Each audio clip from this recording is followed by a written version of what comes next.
Mom, she'll just literally make me beats again. Mom told you about this side. And what she say? It could get ugly. Yeah.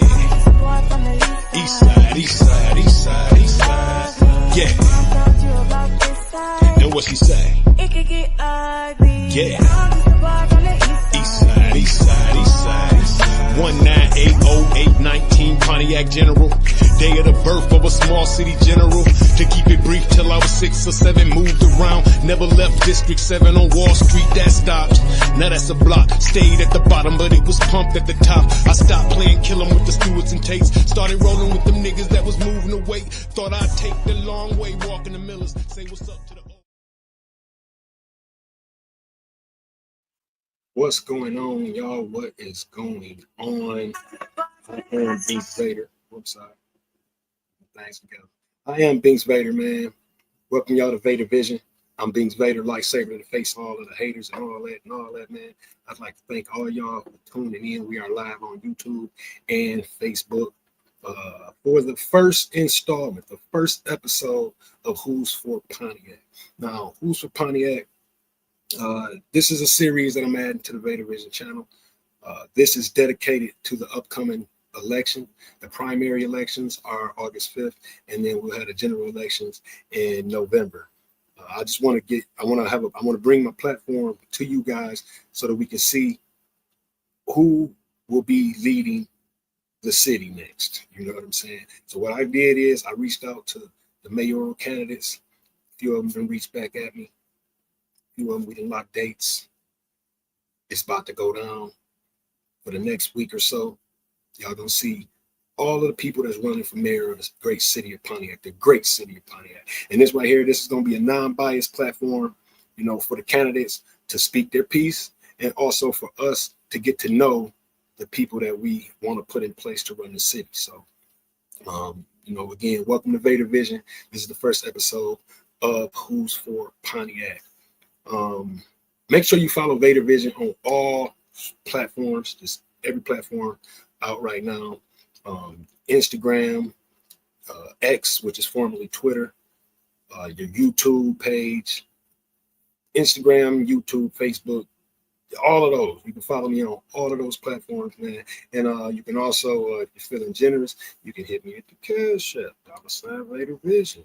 You know what I'm saying? But my first guest in this series is someone that I've known for a very long time, someone I have a great amount of respect for, someone that has helped me and the city of Pontiac and our entertainers in more ways than one, man. A great guy, my homeboy Double G, Gill Garret, mayoral candidate Gill Garret is in the motherfucking Man, what's up, man? Hey, man, let me give you some hand claps for you, brother. Thank you, man. Thank you, man. Let me throw some my soundboard too, man. Thank you. I appreciate that. I appreciate that, brother. Hey, man, you know, listen, man, you know I'm a DJ in real life, so I just had to give you some, you got it all some claps and some horns for you, man, and just what you doing, man. And first, let me say thank you for having me on your platform, man, and doing this for individuals who may not, I'm not going to say they're not involved in Pontiac, because they are, but there's only certain people that can draw people out of that space where they've learned how to manage without the municipality or things that's going on around them, because we are survivors, right? We are resilient people. And so a lot of times people not ignore what's going on in the city, but they saying, I got so much movement and I got so much motion going on at this particular point in time in my life that I ain't got time to be going back and forth and really understanding or trying to understand a place that they don't see themselves in. And so shout out to you and everybody else in your team for creating Vader Vision and making sure that folks have a voice and a platform, and we can break it down to their level and understand that it's okay. And it's just because they may not or see them every day or be in the space every day, they got somebody like you to make sure that their voice is heard and it's understood, and that in this election, I'm not worried about no other election, but in this election, they can clearly, they know that they're a part of it and know that they voice is heard. So man, I appreciate you and thank you so much for having me today. Hey, man, thank you. Gratitude, man. I appreciate it, man. Like I was saying before I brought you on, bro, you're somebody that I have a tremendous amount of respect for, and I also admire how you care for the people here in Pontiac, Michigan. A lot of people might not know. When we started Mike Murderers TV, the Battle League, the police wanted to shut us down. Police wanted to shut us down. They were worried about some ghetto bull happening and somebody getting hurt or worse. And they was like, nope, y'all can't do it, man. We were the only public official, be it law enforcement or city council or whatever you want to say it is. You were the first and only one to stand up for us and believe in it. So much to the point that they allowed it to happen as long as you had it at the Society of African American Police Club. Yeah. You opened the doors and let us come in there and do the whole like murderous thing, man. We did like our first inside, maybe like our first 5 events inside. Not only did you help us to grow and cultivate in that way, but you also, that was the first time we were able to start charging for people to come in and shit like that. So you also introduced us to actually turn it into a business. So from the horse's mouth, brother, I want to say thank you for that and your involvement and your dedication and care for what we were doing here as artists and helped us push it. And now we got people like Ill Will, Mac Myron, JC Snow, people that went worldwide with battle rap straight from Pontiac, Michigan. So now when they say Pontiac, they're thinking just up the street from the D, they thinking it's Yaktown and it's big. You feel for sure. I respect. Definitely played your role in making that happen, man. I just want to thank you, brother. Yeah, respect, man. Thank you so much, man. Like that to me was it was something that that had to keep going.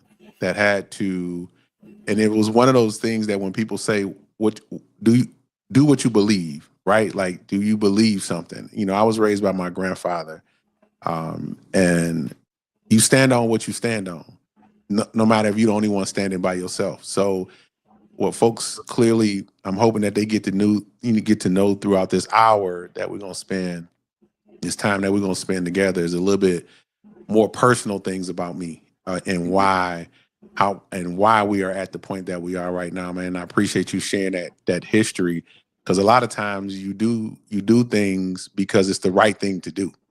You don't know that it's going to turn out to be what it is right now. Like champions, people running. You cannot say battle rap without saying Yaktown, period. Like you cannot, you know what I'm saying? And how that streams down to now. And we talking about decades. We're not something that didn't happen overnight. 2018. Right? Yeah. It didn't happen overnight, man. It did not happen overnight. And so, and it wasn't about as a police officer and some of the things that we face right now and why I'm able to move in certain areas in this community. And I tell folks all the time, you may not be good from the block to the boardroom, but I'm definitely good from the block to the boardroom. And I'm not giving, and believe me, if one of them two got to go, it definitely won't be the block, right? So, people need to understand clearly that you can't forget where you come from. You know what I mean? That doesn't mean that you have to stay, but it does mean that you have to serve people at every level, and it's gonna go with you whether you want it to or not. And so, as we have to grow into these spaces and learn who we need to be, and that's exactly what I had to do. You guys helped raise me. I was a young man. I was not, this great. You see this silver and all. I was a young man. I got the grades, probably. Right. You know what I'm saying? Yeah, those were the days.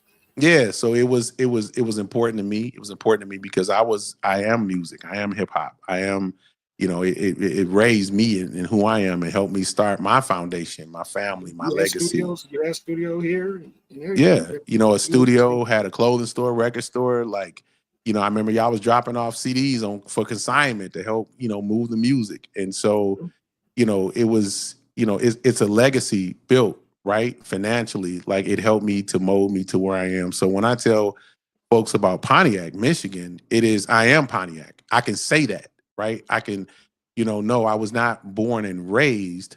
However, I was groomed and learned here. You know what I'm saying? I was established here. I came here like your grandparents came here. in hopes of a promise to be able to have a legacy for my family, and Pontiac delivered on that. And I don't, and I that's just what it is. And so any stage that I hit as far as keynote speaking, any place I teach, I don't forget my roots. I don't forget Detroit. I don't. I established myself there. I was born and raised there, but I was groomed and learned here under some greats. And so when you hear anybody say they from Pontiac at the level that I serve on nationally and on the state, it's Pontiac under that title. And I earned that. I earned that. It didn't, what I'm saying? I earned that. And I stand on that. So, let's get into it. I appreciate again for you having me in Vader Vision. And it's you, man. This platform is, if folks know you, like if they know your music or anything about what's happening, man, like it's you. And I appreciate it. Hey man, I'm happy that I'm able to actually bring this all into fruition. Everything started as a thought. What if? And then it was, well, I need this, I need that, I need this, and just piece by piece, start piecing everything together, and now we up and rolling. So thank you for being part of this show, man. Before we get into everything, go ahead and get the people a rundown, your resume and who you are in case they might not know. I mean, you, Gill, Big G, Double G. Man. So he said it first. So listen, Gill Garret, I'm a kid who grew up on the east side of Detroit, and at 19 years old, I made a decision to move to Pontiac, Michigan. And I made it off of the fact that I needed a place that I found in my early teens at 16 years old at the Silverdome, when I found out about Hilltop and everything that was going on there. I got a vision of a Chuck Burger and a feel of a Chuck Burger, and folks, with their cars and hanging out, and it was a it was a shocking moment to know that it was the same lifestyle that I wanted to live was here. And at 19 years old, I was able to transfer to OU and spend some time here, and I knew at that point, like, okay, this is I could settle here. I want my leg. I didn't have any kids at the time or anything like that I could make it. I could make it here, and I did, and so it kind of prospered through that. I end up, taking care of my grandmother, who was a diabetic amputee. Is the reason why I came. I was playing ball at Western Michigan University, and then came home and found out my grandmother was a diabetic amputee. And if anybody understand what that means, is that my grandmother was my lifeline. And so just like she raised and carried me, I couldn't leave her like that. And so I came home to take care of her and transferred to OU. And then I stayed. And then when my grandmother made her transition, I had a choice to make. I went back home, was living, doing my thing. And when I say doing my thing, I was doing my thing. And and I'm moving in spaces where I'm like, that was comfortable for me and what I knew and how I was raised and what I grew up in. And I had one of my homeboys come to me and say, "Hey, man, I bet you $100 you can't pass the police academy." And I was like, "What?" And I thought he was joking, right? And he wasn't joking.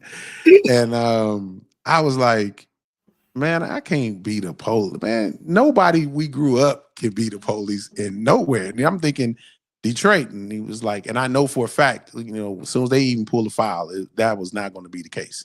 And so, I knew some folks. I, tapped into my grandfather resources and my uncle resources and my dad resources, and they were very familiar with Pontiac and folks that were here. And we'll give you a part 2 to that later. I'll say that. And they got me in, and I went to the chief's office because at that particular point in time, they knew somebody in the chief's office. He knew somebody over at HR.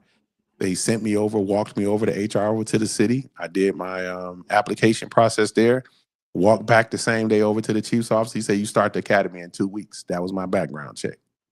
And I was like, oh, that's it? And he was like, "Yeah." So mind you, I'm still back and forth.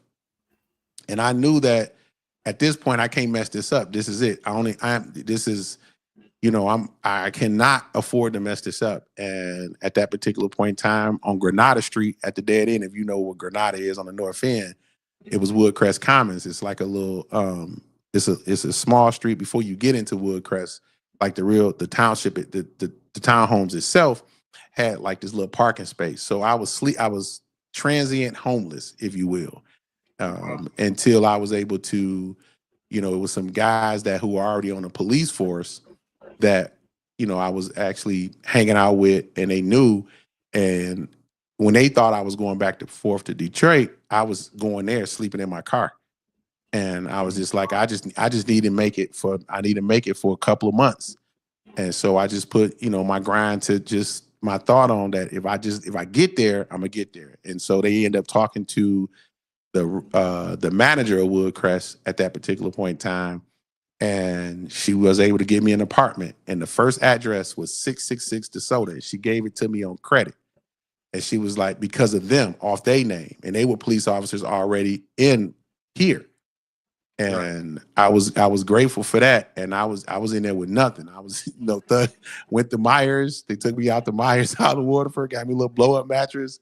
And I was like, well, I ain't in the car. You know what I'm saying? So, and then a few months later, the academy started. They paid me to go to the academy. I was able to get back up on my rent. And then after that, it was history. You know what I'm saying? So I graduated through the academy. I was married at the time, had my youngest, Zion, and Pontiac became that space. And, they put me over as a school resource officer. Now, mind you, at this point, I had a record shop in the city. You know what I'm saying? I had some other things I was doing in the city. So I already came here, established in a sense, if you will. And in the music, I was a DJ. So it was things that I knew how to make money. I knew how to do things for myself, but now I'm the police. And so that added a whole different twist to what was going on. And that's how I started in Pontiac in that sense. And I was doing, at the same time, education. I was doing digital divide work, teaching kids after school at Bethune how to work on the computer. So I actually started that when I was at OU. And so I started education first, and then the police came. And then simultaneously, when I became a school resource officer, after the academy, became a school resource officer, I had to put, through the AmeriCorps program, I had to put that down, became a full-time police school resource officer, because I didn't have a healthy, I was clear on the direction that police work was not, it was a tool. It wasn't the tool. It was a career, but it wasn't the career, right? If that makes sense. It wasn't something that it was something that I used to get to where I need to be. Right. And so that's where it's at. And so that's when I started, bumped into Melvin Grisby and all those guys, and Sean, and right, Elite Media, as y'all know him as, Measy, you know what I'm saying? And he and that crew, we did it. I turned them on to doing some talent shows. Then I brought, work with some other leaders in the community. We brought Crime Mob, because at that point I had a contract with Live Nation, so I had access to a lot of artists. And so we turned Central into an auditorium when they told us that we couldn't. And we brought Crime Mob, Mr. Nucky Buck and that crew from the South here, when that movement was going on. And then Dan Smith, my best friend, who's now in Grand Rapids. Shout out to Dan, World Premiere Music. What's up? 718, we opened up, and the rest was just starting to just get young folks to navigate into the positions that they wanted to be in. But they had to see that example.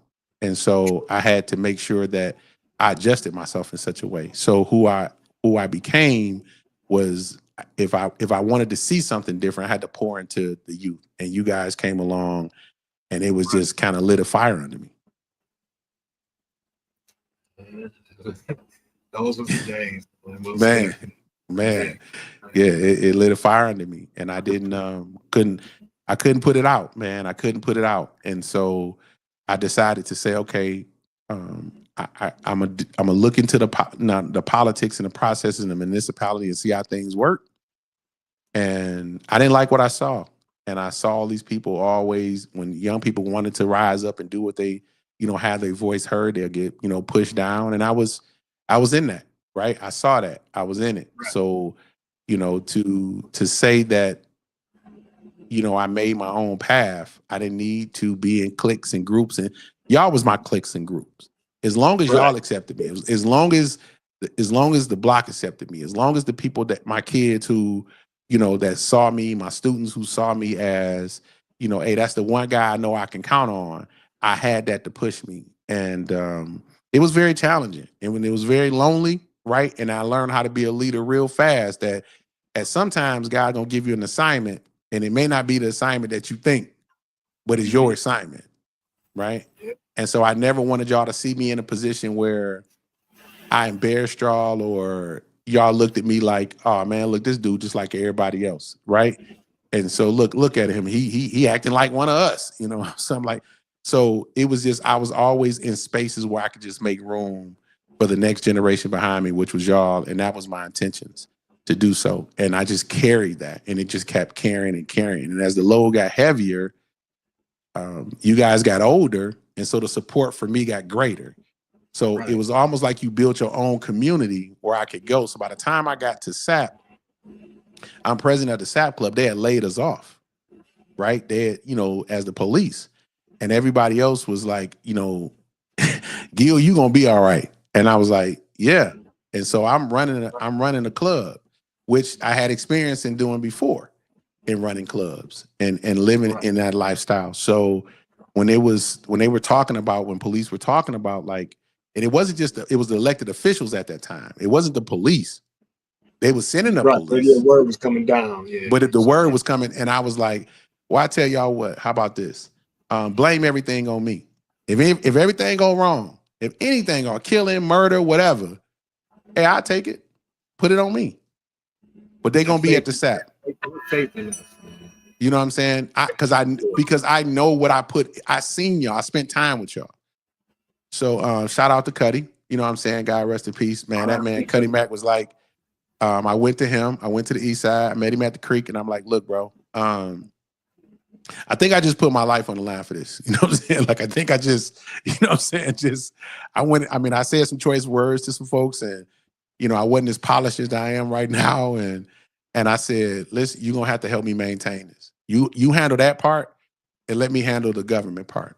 And he was like, bet. And after that, the rest was history. And I remember it came down to it one night, you know what I'm saying? Where, we was in there, and we this rap, I can't think who was battling, but they was all week they was heated. And it was just over some girl type, they had they had their chest stuck out because of the girl. And I remember we put all the women out. And I was like, y'all gonna finish this battle, and we gonna have some respect. And Cuddy was right there with me. And we put all the women out. We put everybody out. We had a great battle. We let them back in and had a great time. And I remember saying that at that point, it was like, this is it. Whatever I got to do to make sure we grow this is what's going to happen. And so all my money, resources came in at that time.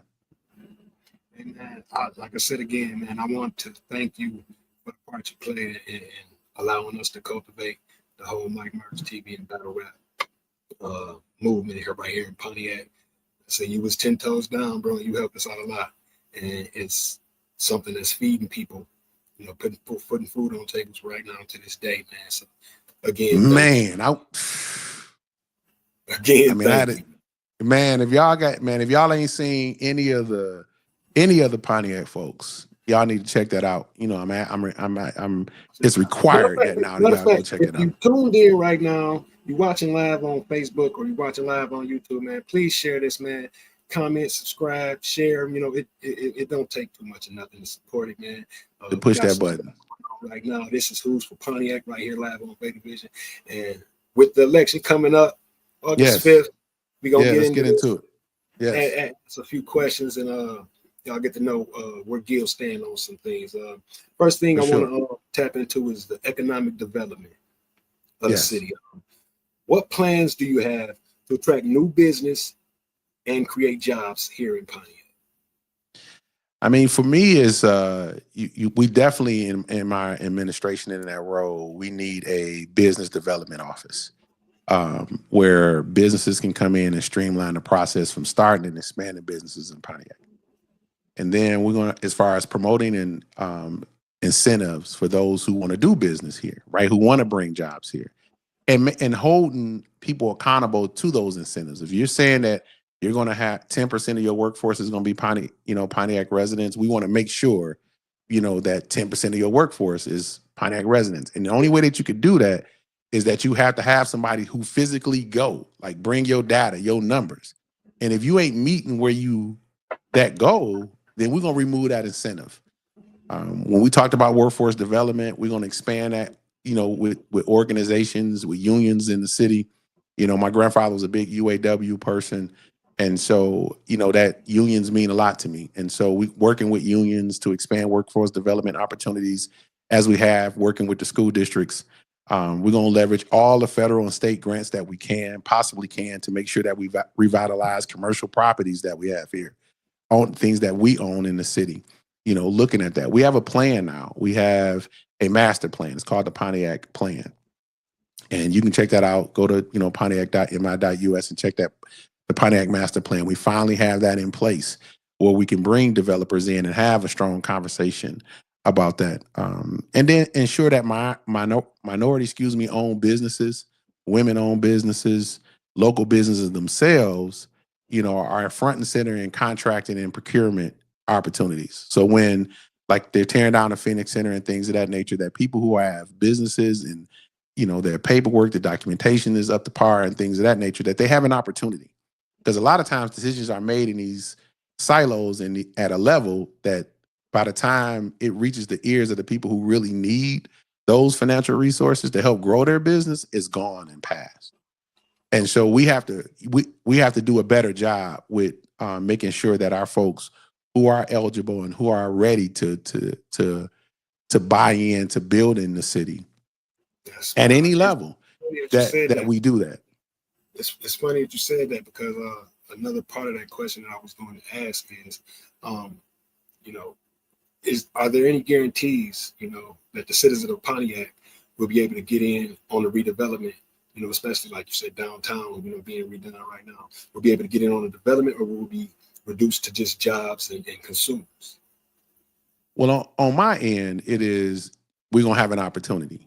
And you know me, so I'm going to give you an opportunity to make sure that whatever business that you have, that if it fits into what the plan says, and you have your paperwork, and there's some things that I'm going to fight for you, right? So you understand, I'm going into something that's already, people are trying to put into work right now. They're trying to make sure that they get their folks, or the folks that they feel are qualified in these particular positions. And so as the mayor, I have the ability to say, okay, listen, wait a minute, let's check some things real quick. Because if this person is eligible to, let's just say a donut shop. I'm just going to throw that out there, right? And we know we're going to have a sweet shop downtown Pontiac, and a person have brick and mortar, and that's what they do, and they want brick and mortar, then they should have that opportunity, right? And so you have to have somebody that's going to stand in the gap and say, okay, listen, I think we were overlooked in this process before I got here. I understand that where we're at with it, but we need to renegotiate what you thought you were doing, or what the plans are. And so that's not going to be liked. That type of conversations is not liked in rooms where people already have a plan for you. And I'm not just in some of those rooms is with people who look like us, that look like you and me. They got their piece of the pie. And so they like, well, we may not necessarily want a Binks or a Gill, establishment or to come into play. But then when you do have a Binks and a Gill that's at the decision-making table, it's different. And so that's why I'm running for mayor, is to make that difference. It's because as the mayor, you can. And as the mayor, being elected by the people, you can only be voted out by the people. You can't be voted out by other business folks. Exactly. You can't be voted out by other people who are elected. Because if you on a team and those folks don't agree with you, they can vote you out of a position, but they can't take you out of that oath of office that the people put you in. And so for me, having created opportunities for us in the past, and doing the things that I have done on a micro level that people would say on a micro level, but look what we've built, right? Look what we've established. And so I know I can do it at that municipal, at the high level, and the executive level at the municipality. And I can stand in the gap and I don't have to be liked by everybody to do so. I'm very compassionate about Pontiac, Don't and get I'm on very, it. Yes, man. you know what I mean? I'm very passionate about Pontiac. I'm very committed to making sure we had those opportunities. And we have not had those opportunities because we haven't had we haven't had too many individuals or enough individuals standing in the gap for us. And so it took me 30 years to get here. And that's why I'm asking for the people to put me here. Okay. Yeah, on to the next topic I want to get on is public safety. You being a public servant yourself, sure you got some plans for this, but I would like to know, how will you address public safety concerns and improve relationships between the police and the community?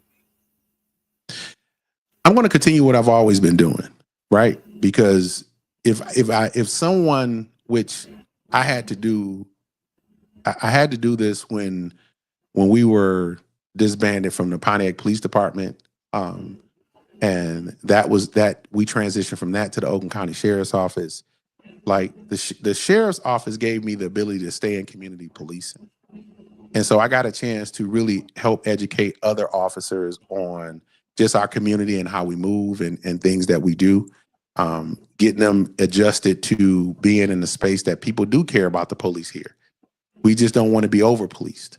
You know, people do care about how if it's gun violence happening on the block, like people do care about that. We just don't want to be, we want to be thought about. You know what I mean? We don't want to be the afterthought. And so for me, it's expanding that community policing initiatives and neighborhood patrols. And when I say neighborhood patrols, it's patrolled by citizens. Remember, we used to have a citizen patrol back in the day when we were Pontiac Police Department. And it was citizens that would go out and just, at night, whether it's, Devil's Night or activities where we had block captains. And they would get together and have a discussion with police officers and say, okay, this is what's going on. We got a dope house over here. You know what I'm saying? We tried to go talk to them, but they still cutting up. Okay, that's when, they would bring in the police officers and just say, okay, listen, we got to do what we have to do to make this neighborhood safe. And we policed ourselves. And we did it that way. And it was a joint effort. And I always give people this example. When we went through the George Floyd incident, which was a devastating time, but it was a time I feel as a police officer, a Black man, and somebody who knows the neighborhood, knows Pontiac, is the fact that we needed to be tested on that relationship. And so where everybody else was cutting up across the country, we didn't have not one incident in Pontiac. We didn't tear up Pontiac. We came together. We was marching together. And we was in the middle of a pandemic. I remember folks was coming from like White Lake, Waterford, and all those other places trying to provoke us to getting up to tearing up our downtown. We didn't do that. So just tell me where we, show me where that you didn't have an incident or a breakout where the police was marching and people like myself, I'm marching with the folks who are upset, having conversations, having the hard conversations, and we got through that together. And so I know as the leader, that's going to trickle down in the organization because it has to be up top. We're going to launch a community safety initiative. We got, we have the sheriff relation team now. Well, I want to get people on the sheriff relation team that don't necessarily hold an elected office. They don't necessarily run a church. And I think all those positions are important. But you need people, everyday people on the sheriff relation team to be able to have input and conversation and the sheriff does a good job when something is happening. He does talk to that sheriff relation team. But there's information that needs to get out from that sheriff relation team into the community because that's why that team was designed. It wasn't designed for them to keep the information within their own self, just to say, hey, look, I met with the sheriff. No, that's not what that was for. It was for you to take it back to the community that you serve in, the spots in Pontiac that you represent, and be able to get the information out and ask questions and then bring it back. Strengthening partnerships with the PAL program. We had PAL with Pontiac Police Department. We have PAL now. And so we still actually have PAL. We have PAL now. And we started that. I sit on the PAL board. And so between, because we were able to do that, and while I was on the president of the school board, I was able to do an MOU between Sheriff Powell, the Pontiac School District, and the city of Pontiac when I was working over at the city of Pontiac. Mm-hmm. And so I did an MOU, and now all of our school districts, no matter if you're a charter school or a public school, or you have access to those enrichment programs. You have access to all the programs that we're having until we were able to start the Pontiac Rec program in the city of Pontiac. And so they still, have the partnership with the school district. And so we were able to bring baseball back. We were able to bring, the last part to that is having a football team that they need to represent Pontiac across the country, so we'll get to those things, but we did it on a micro level. So I know it works, right? So when, I know that these things work. And so that's how you strengthen that. And then dealing with the mental health crisis. Like, we have a mental health crisis in our city where people are traumatized by the things that has happened in their youth. And now they're adults because it wasn't addressed. And again, because I've been through it, right? Because I traveled through it, because I have a therapist, because I know all the things that it took for me to get to this space to even have this conversation with you today. As the leader, when you walking that down, no one can come to me and say that it doesn't work. No one can come to me and say that, I don't think those people can learn. Those people, and again, when you in rooms and people are making decisions, there have to be people in the room to say, hey, wait a minute. Just because that's not your story doesn't mean that it's not a success story for them. Right. And I was one of them. And so when I began to tell them my background and my history and my story, they like, I never knew that about you. I'm like, because I don't dwell on, I don't bleed on people that I love. I healed. And so I think we have to give people the opportunity to heal. So we have some mental health response team to help de-escalate situations and things of that nature. And it's just not all on law enforcement. Law enforcement is there to serve and protect. They're in there to enforce the law. They can't change the law at the moment they arrive at your house. They can't make a special exception for you. But what we can do is start to identify situations faster and problems and situations and help you get the help you need. Because handcuffs don't solve it for everybody. And we know that. And that's why we got social workers who ride with us now, today. We got social workers on the side of them police cars. That when we go into some places and they having mental crises and they physically, you can see it, that social worker now is able to cut through the red tape and get them people the mental resources that they need and not be on K-block. So it's really taking all the experiences that I have and the know-how and putting that into the mayor's office and hiring people, because it ain't just the mayor. You got to hire, I get to hire teammates that believe what I'm telling you today. And so we're putting a team together that I know that's going to love Pontiac just as much as I do, carry out the vision just as much as I do. And because they have a leader with the vision and I've executed the vision, it's not about what I think can happen or this is my platform or, it's a 5-minute discussion. No, these are things that has happened. These are things that you can go back in black and white and look up receipts. Our community. You understand, in our community. So a vote for me is not just a vote on a platform, is who I am, right? Good, bad, and indifferent. And that's what we're going to do. And as far as law enforcement is concerned, we pay for the sheriff's office to be here. That is our law enforcement agency in Pontiac. Right. And so if I'm paying you for a service and they give us services, and I can speak to this, then if you give me a minute, we have services that's not necessarily in every contract with the sheriff department that they give us, that is because they know for a fact we need some special attention to issues and concerns because we are dealing with the mental health crisis. I'm not giving excuses for people who continue, and that's outside of the people who just want to do whatever they want to do. Right. Because despite what people say about us, we don't let nobody mess with our women, seniors, and kids. Yeah. So we don't want that person back in our community. We wish them well, but at the same time, we have to be who we need to be for our community. And as the mayor, that's what I plan on doing, and it's continuing what I've been doing. You've been tapped into the people, man. So that's a for sure right on, brother. That's a Yeah. for sure. And you're Well, gonna get see, some folks that's I'm sorry, let me get this last point. I'm sorry to cut you off. You're gonna get to some points where people just because they upset with the police for their personal reason that's running for office, that's gonna say, oh, well, they majority of our budget. No, they're not. They're $20 million.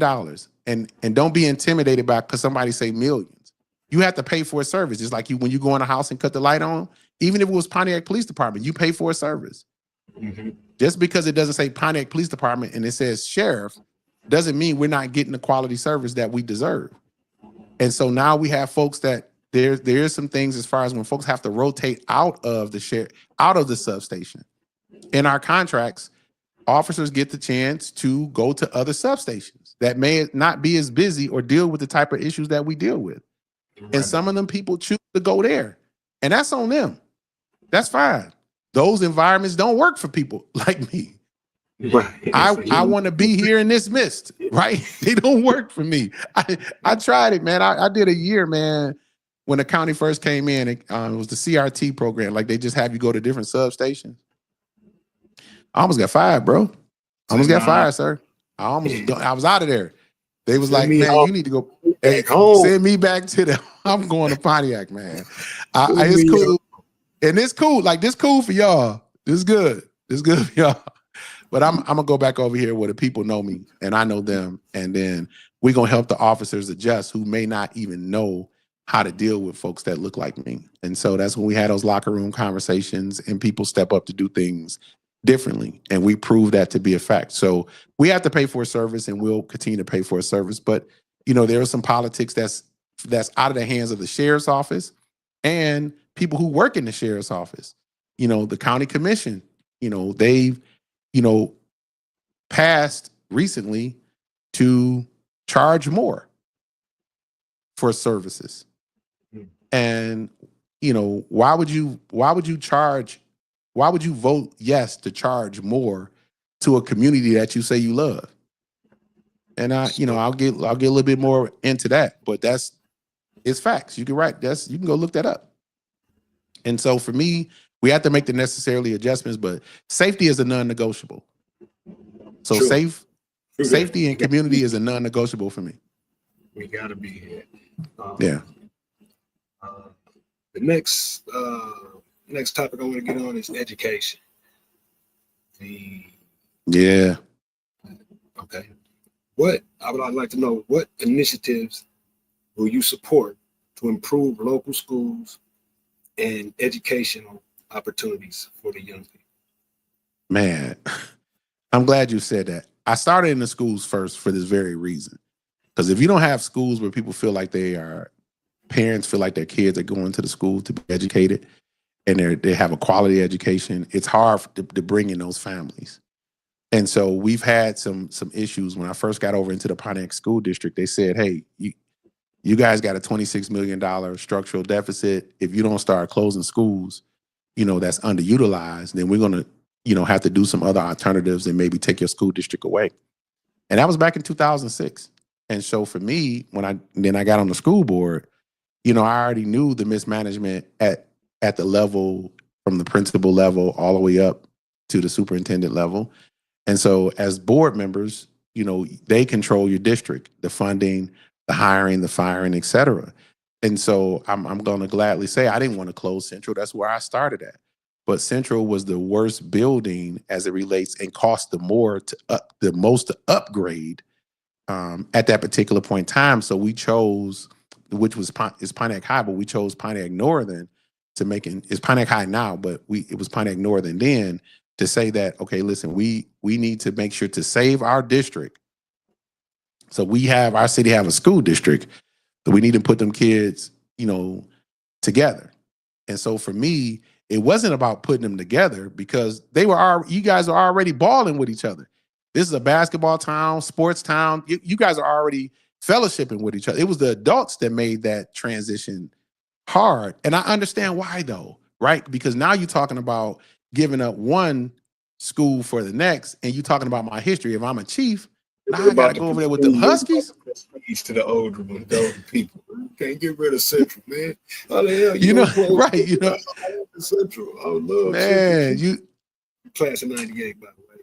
right. You know, so I understood that. And so what we did was, and we will continue to do as the mayor, you don't have control over the school district. And so all you have is influence. But because I started over there and I led them through those hard times, $56 million in deficit. Now they got a $17 million surplus. We had a $147 million bond. They had a long-term debt when I got back because I went back for a re-election. They had a $17 million, long-term debt for the state that they needed to take care of. And we were able to negotiate that when I was on the Michigan Association of School Boards and help with some other folks, some lobbyists, help to get rid of that debt, at the state level. And so they're debt-free now. And so for me, it's, we have I think we have a great opportunity to partner with not just that school district. We have 5 school districts in the city of Pontiac, the charter schools. So we have a great opportunity. And because I've served school districts on a national level and the state level, I know how I'm the only candidate that's qualified to bring us all together on that executive level. I'm the only one that can read budgets on a municipal budget and the school district budget to find out how we can combine resources that's better for our students, right? Everything right. Right. And so for me, I was able to bring some green initiatives, to build some, EV busing transportation systems to bring us in place, to bring us up to, to now in this, hey, go electric. We didn't go all the way electric, but we got charging stations at our schools. We have kids who know how to work on our charging stations. And so it's those green initiatives and infrastructures that I want to bring to the city overall, and making sure that we're on the forefront and our kids have the knowledge. When the prime is on, kids get $50,000. I don't think a lot of people know that.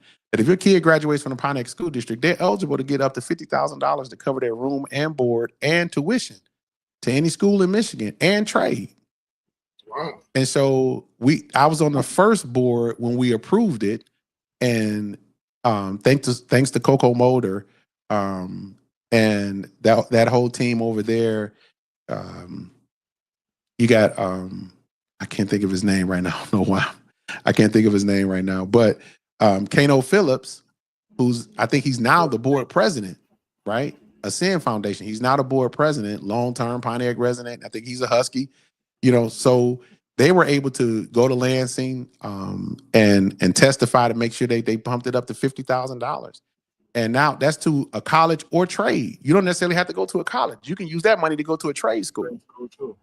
And you got up to 5 years to use it.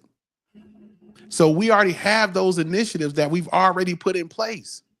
I was a part of that. Check the books. Name is on the books. So I didn't know at the time with doing all these things that it would lead me to getting to this point of where I'm at right now. I'm grateful for the opportunity, but we have these things already in place. It's just now we need somebody who can speak to it and know what it is. And so you want to create internships and mentorships at City Hall. So when kids want to, hey, I want to be the mayor or council person, or I want to go into financing, or I want to work in IT, have those kids intern right next door. Come over here, intern here. Have some mentorship programs where your directors and people who are working in the municipality, they have a kid that they can reach out to and say, hey, that kid wants to work and want to know what the treasurer's office do. They want to know what the income tax office do. They want to know what a DPW director does. So you establish internships and mentorships. And these are things that we've done and that we want to do and continue to do. And again, when you the head, that responsibility falls on you.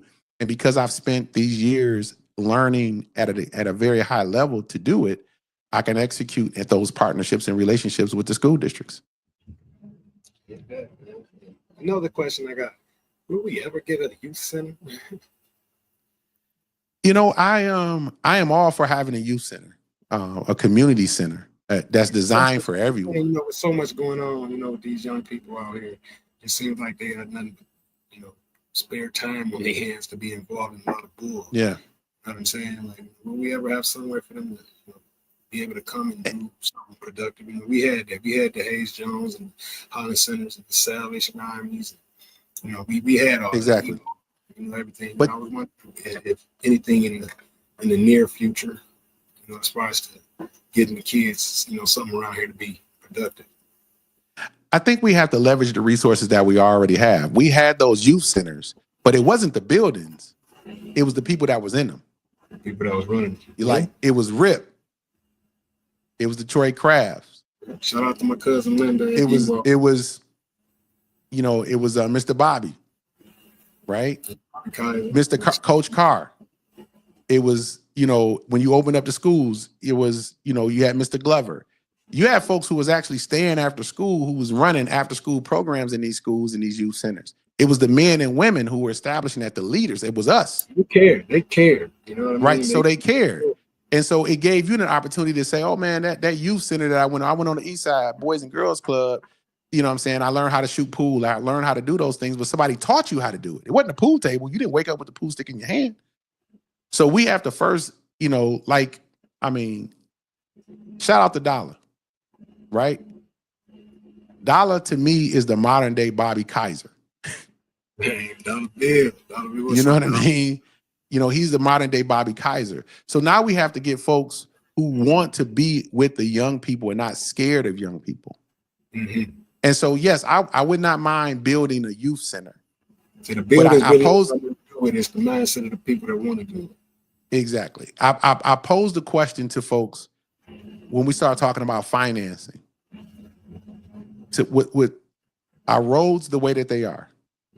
And now, mind you, you've already given the school district $147 million to upgrade all of their schools, make it state of the art. We found a way to even save them on a $16 million pool and dropped it down to $2 million. Will you spend $40 million building a new structure, or would you spend $40 million on the roads getting to the structure? Right. Because if you tear up your car, the only car that y'all have, you're going to be able to make it up there anyway. You ain't going to make it. You're going to be riding the bike too. Yeah, you have to ride the bike. And so, get to them. Right. So those are some immediate things that we need to have a conversation about. And when folks had these conversations about, oh yeah, we have a youth millage. Yeah, but it's only $2 million. It's $2.2 million or something like that. When you look at the current budget, you can pull it offline and look at the youth millage budget. It's $2 million. $2 million is not about to build you something to state of the art. They're going to have to borrow that money from somewhere, your money. And so it's good to have these type of conversations, because if I can explain to you the fact that, hey, no, it was the Bobby Kaisers, it was the Coach Carrs, it was folks who cared about folks at these youth centers.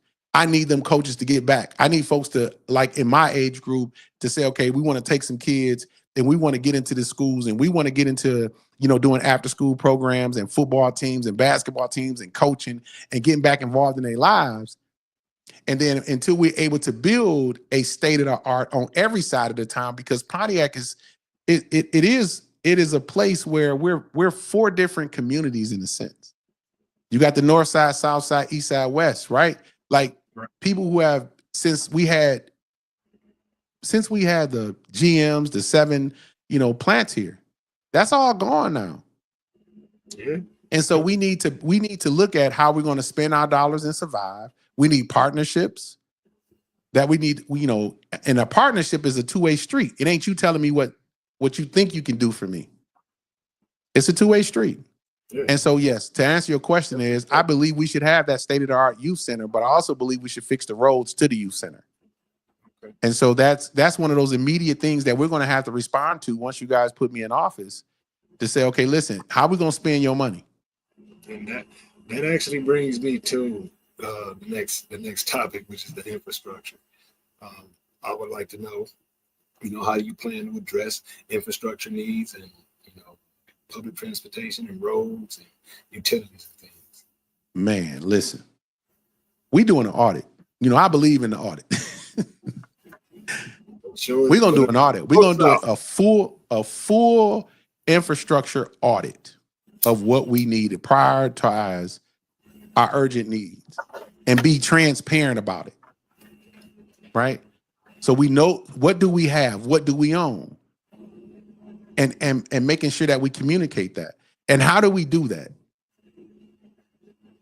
We do that by giving you the information and making you have a choice by being fully transparent. So I want to implement technology in the space and get our own Pontiac app so that you can go to your phone, look up everything that you feel is important to you and your household to make the decisions, and you can follow along and give your input on what those decisions should be. That's the first thing. Second thing is advocating for fair and shared state federal infrastructure resources. Like making sure that we at the state level and national level advocating for what's our share, our fair share. And I can't say that we've had some people do that, but we haven't had that consistently. Green initiatives. And when I say green initiatives, you know, the party store is good, right? The local corner mom and pop store, you know, that's been in our communities. We've been knowing them folks forever. But some of them don't care nothing about us. They get our food. They give us the trashy food. They give us, you know, what they think we should have. They don't put in the products that we like. You know, we don't have a full grocery store here, and they know we don't. So they feeling like, hey, I could just put this retired meat back on the shelf. We got to hold them more accountable to what they're servicing us. I don't need you to be a Myers or a Target. I need you to be the best for the people who coming in your doors. Give us quality. You know what I'm saying? And so we need to have to build a code enforcement, build up a code enforcement department, making sure that we're focusing on that and not just focusing on the people who've been here forever.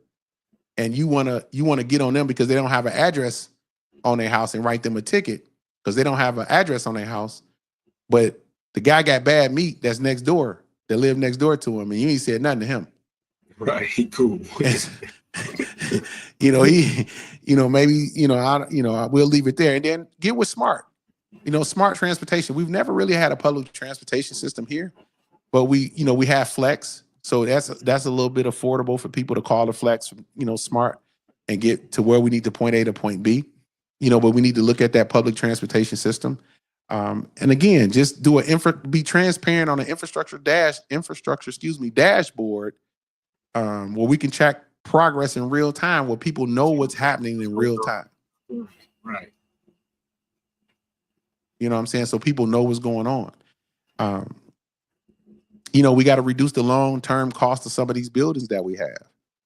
One of the things that's floating around right now is, the old Central, a gentleman, Lee Industrial, who's been a great partner with the city of Pontiac for years. He's the only business owner that I know in Pontiac that built his business from ground up. And each business that he built, he sold back to the people who work for him. And most of those folks, he's hired more people in Pontiac who now have legacy stake, financial stake in the buildings or in the company that they work for. And so he was able to rebuild Pontiac Central because he was starting another business.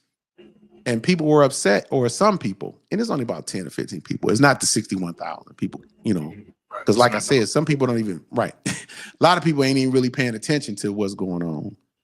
But he wanted to sell it to the city for $12 million. And instead of the city, the executive team and the executive team and the council leadership being honest about what they wanted to do, they just said, oh, we're going to put DPW in a $12 million building. Like most people just deal with common sense. Well, DPW department is only 20 people. You're going to do 410,000 square foot for 20 people? Oh, man, I know y'all going to do something else. Tell the people the truth. Tell the people that you want to put the police department, right. You want to put the police department over there because their building costs $20 million to upgrade. You want to put the courthouse over there because it costs almost 20 something million dollars to upgrade. But what they don't want to say is, and they say it's a rumor, they wanted to put City Hall over there as well. Well, for me, you ain't putting City Hall in no high school. The people that I know ain't buying that. Now, you want to put the court, you want to put the police department, you want to put DPW. I know what the people saying. They don't mind that. But you're not gonna put City Hall. You put City Hall in there, then what? We don't have a City Hall that our kids can look up to and walk in and say, "Oh, that's the City Hall. That's the city of Pontiac's building." You want them to walk into an old high school that been reconditioned and say that's City Hall? No, I don't know how that's now. Again, you want to put the court, you want to put the police department. They I don't think the people will mind that, but tell them the truth and tell them that it's going to be about 45 to 60 million if we wanted to upgrade those buildings. If the City Hall needs new windows, you put new windows in City Hall. That's what the people pay for. Right. You say, You fix the steps. Fix the steps. Quit putting chains. Don't move it to a high school. Man. Don't move it to the high school. And so that's, you know, those are the type of decisions that need to be made. And that's when we start talking about the infrastructure needs and things of that nature. You know, we do have some older buildings that's been ignored. And so the police department, I know working there, we didn't have 4 fires in there already. You know, sometimes I sit in my car, bro. I don't even know what's about to happen. You're scared to go in there. You know what I'm saying? But people deserve to work in environments that's, one, safe for their health. 2, that they're proud to walk in. Because it's just like anything else. If I work into a space that make me feel good, I work good, I'm going to serve the people that come in there. And we deserve places that we can be proud of. And I believe that if you put the city, if you put the court office, if you put the police department, if you expand DPW in there, if you put the state of the art, another, you know, possible mini rec center, football field where kids can feel safe playing out on that field on the middle and here around like they used to. And that's the problem. People don't understand history. And when you don't understand history, you sometimes you make some bad judgments. And so for my administration, that's the plan that I would present to the people. And then I would do the necessarily upgrades to City Hall so that we understand that this is our City Hall. And the first thing on the agenda is fixing those steps, because I want people to be able to go outside, open up the windows, sit on the lawn. Let, you know, Woodward Dream Cruise, right? We should open up that lawn and have lunch out there. And, you know, we have a rich history in that building. And there's nothing wrong with history, right? And there's nothing wrong with being modern. We should build a new library. Get with the new library board, build a new library on that side of town. Once you demo one of them buildings, bring the library over there and build a state-of-the-art library where we can go and our kids can, and have our history displayed. Yes, it's great. I'm grateful to be the heart of Oakland County, but I'm the city of Pontiac. I'm a chief. Pontiac town, baby. You know what I'm saying? I'm a phoenix. We don't have, just because those symbols are not on the wall doesn't mean that we don't carry them things with us. And again, there's nothing wrong with doing anything modern. And I'm not saying anything, and I'm grateful with the partnership with the county commissions, with the county commissioners, and I'm grateful with with Oakland County, because we were not always looked at as the seat of Oakland County. Right. Dave Coulter has done an excellent job with making us seen in those environments, but that doesn't mean we have to give up who we are. And we need leadership that's going to make sure that our conversations and our voices are heard. And I'm day one. I am Pontiac. I am who I am. And you can't take that up from me. You know, I get some folks talk about, oh, I was born and raised here. That was your mom and daddy choice. What did you do since you've been here? How have you pushed the city forward? How have you taken, I can look at each one of y'all and I can tell you about what you've done for the city. Even when you have children, y'all have children now. I can say that, oh, they've taken the art. They've kept the art going, the music going. When Arts BTNs left, they were doing mini festivals. They were still doing small concerts everywhere y'all could that people would allow you without being terrified that something was going to happen. True. And anytime y'all did something downtown, I'm the only police officer showed up. We didn't need 4 or 5 people. Yeah. You know what I'm saying? So so we need us at the table. And because I'm a product of what works, and I know what works, and I have a history base, and I have my 4 kids and my 5 grandkids, my wife, you know what I'm saying? She from North Edith, you know what I'm saying? You know what I'm saying? Like, she East Side forever, Pontiac Northern forever. You know what I mean? So I just, you know, that causes a little problem in my household sometimes. I'll be like, girl, don't put that red, I don't want that red sweater in here. You can only wear it on Sundays. You know what I'm saying? So, yeah. Is topic is housing. Man. Yes, sir. What are plans to ensure affordable housing and prevent homelessness in the city? One of the things we got to do is we got to put together a housing stability task force, like those who know what that means, right? Like people who clearly understand that a task force designed to what type of housing that we need in the particular communities that we want to build them in, and whether it's mixed income, whether it's affordable housing, you know, we need developers, true developers, people who really care about Pontiac and not just a dollar, to figure out where we want to have those type of, you know, housing structures at. And we have that plan, and that's to go back to that Pontiac plan that I talked about, that master plan. We've had that conversation. Again, you can go to pontiac.mi.us to go pull it down if you ain't seen it. But we need to have those relationships and developers to come in and then those who want to own. Everybody don't want to own. Everybody don't want to cut their own grass. Everybody don't want to do snow. But if you want that, you should have the ability, and there should be incentives for you to do that. And so it's partnering with folks. You got the number one mortgage company in the country, almost you could say the world, UWM. Have some great conversations with them about, okay, is there some special financing that we can give to first-time homeowners or people who are inheriting their grandparents' home that may not have a mortgage on it, but it needs some upkeep. And so because they don't lose it, not necessarily to taxes, but they lose it because they can't afford to fix it.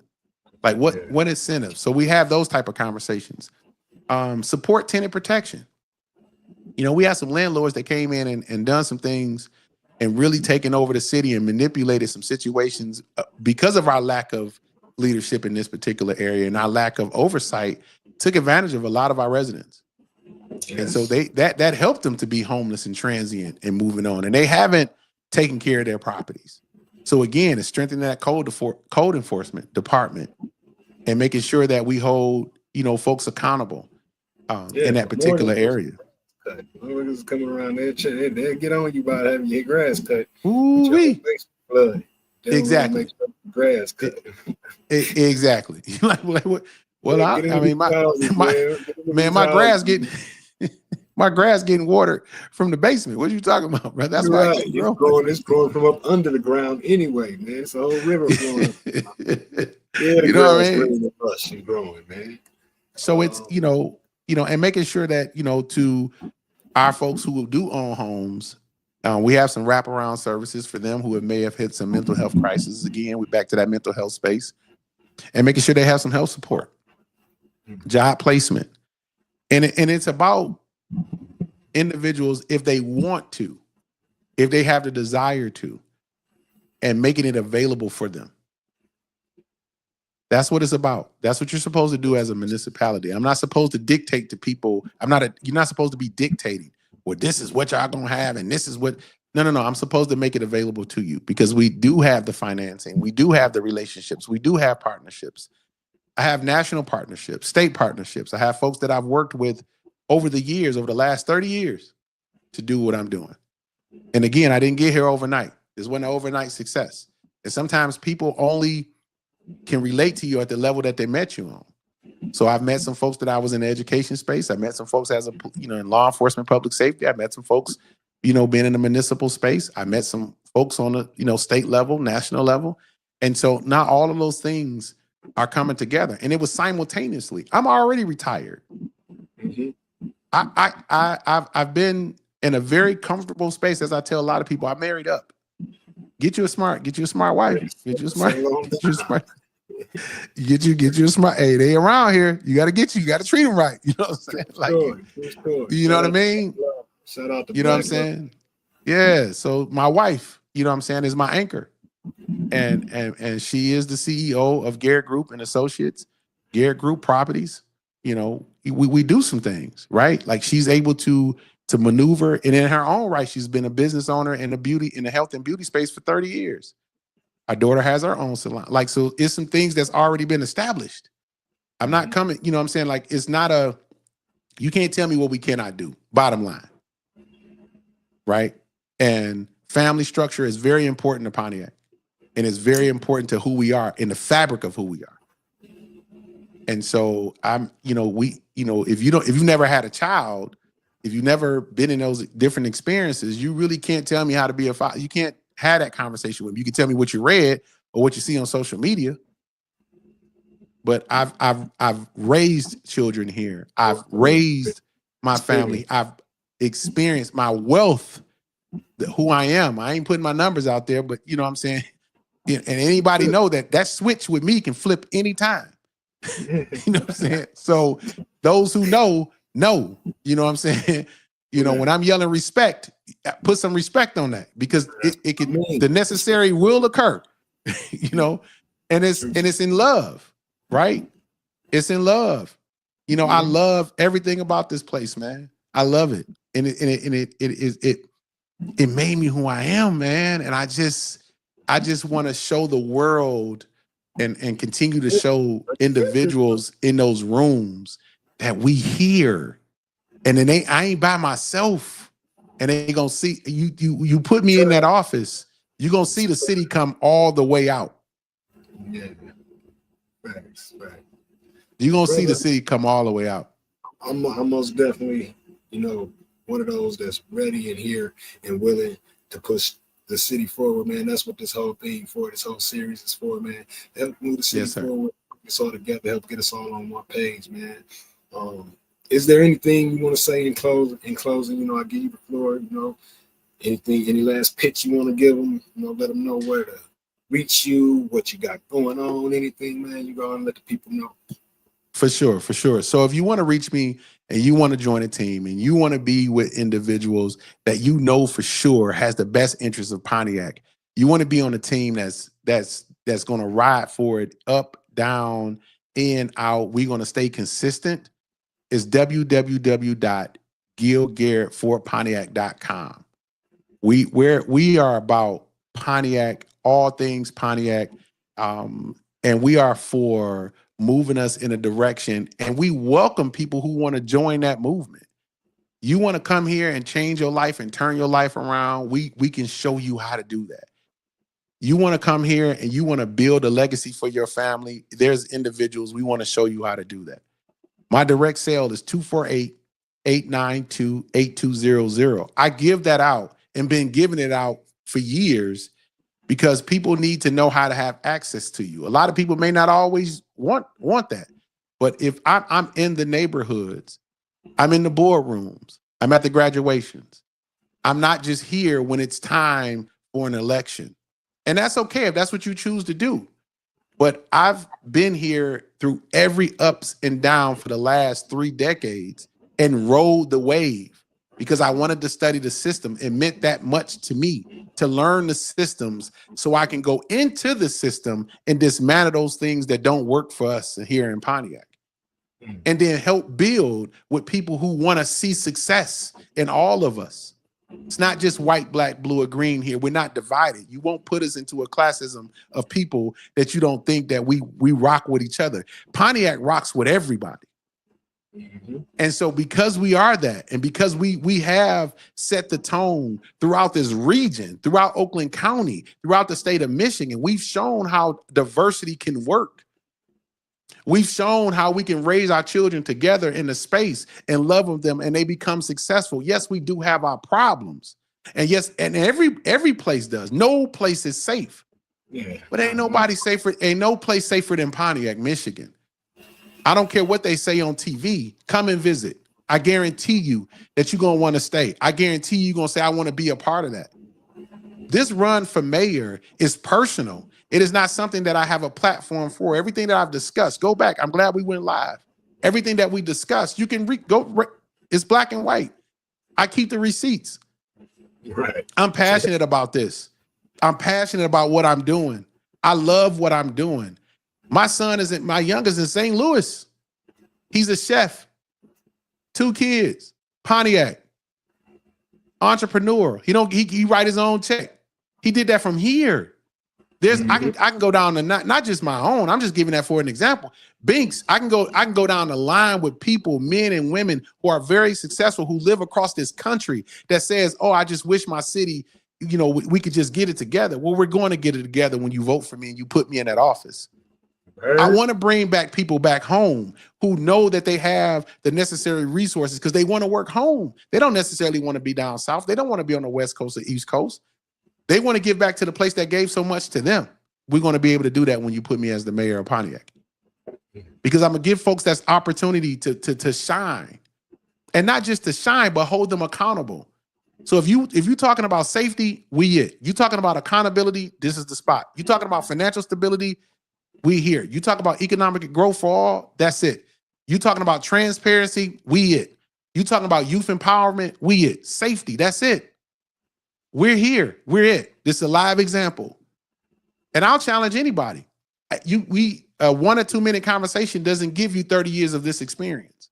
And I'm grateful for the people who are trying to come in and say, hey, they want to be the mayor, and it's great. Who wouldn't want to be the mayor of the city? But I want to be the mayor of this city because I am the city. So you are the city. Not because I need a paycheck. Not because I need another retirement. That's what kind of got me to doing this, man. Not just, it's to give you guys a platform, for sure, to people and all that. But for me, it's a lot to do with who cares, man. Who's for Pontiac? Yes. For Pontiac. Yes. Who is for this city? Who loves this city? Who wants to give and build this city, man? And it's not just a title or a stepping stone. It's something that's bigger. Passionate about making this city the great city that it can be, man. So salute to you, brother. Like I said, I appreciate you. I appreciate you, man. Appreciate everything that you have ever done for me, man. Like I said, I got a great deal of respect for you, man. Consider you a brother of mine. Thank you, sir. So thanks for kicking this off for me, man. Hopefully, you answered a lot of questions for people that might be, wavering or don't know who they want to vote for. Hopefully, you can steer them your way. Good luck to you in this election, and win or lose, brother. We here. You double G, brother. So I appreciate you. I know you ain't going no damn where. So we ain't going nowhere. Yeah, I just want to say thank you, man, again for tuning in. We ran a little bit over time, but I pretty much was expecting that because, we us. So, you know what I'm saying? Thank you. Yes, sir. Yes, sir. Yes, sir. Respect. So, like I said, hey, Mr. All That and All That. all that, man. Vader Vision and all of the people watching, man. We all want to thank you and, wish you good luck on this upcoming election, brother. And I'll be tapping Salute. Tapping back in later because this is just the primary. We got a whole sir. Oh yeah. Yes, sir. Hey, vote for Gill Garret. I'm here to support that. Yes, sir. Vote for Gill Garret. You can get the absentees now. You can go to the clerk's office. Let's go. There it is, man. So y'all say goodbye to Gill Garret, man, the mayoral elect, mayor blessings for the upcoming election, man. We're gonna go ahead and close this one out. Y'all make sure y'all follow Vader Vision on all platforms everywhere. That'll be Twitter, or X now, Instagram, Facebook, YouTube, everything. We were live today on Facebook and YouTube for the first time. I want to thank everybody for tuning in and watching that, checking that out, man. Like, subscribe, share, comment, get the word out. I've already scheduled some other candidates to appear on the show within these next couple of days. So like I said, we're gonna get this series wrapped up and over before the election can start. Hopefully this can enlighten a lot of y'all people to see what's really going on and who you want to put in office, man. Again, I'm Binks Vader, lightsaber to face all of the haters and all that. You know what I mean? Big Mike Murphys TV type stuff over here, man. And I love y'all, man. Y'all tap in. What is you doing?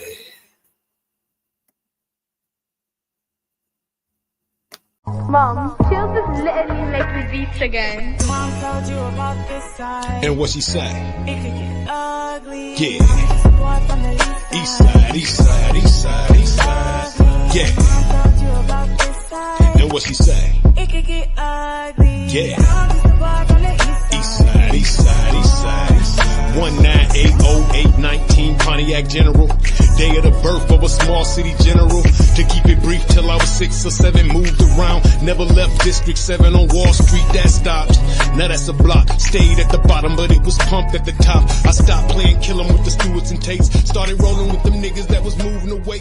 Thought I'd take the long way, walking the Millers. Say what's up to the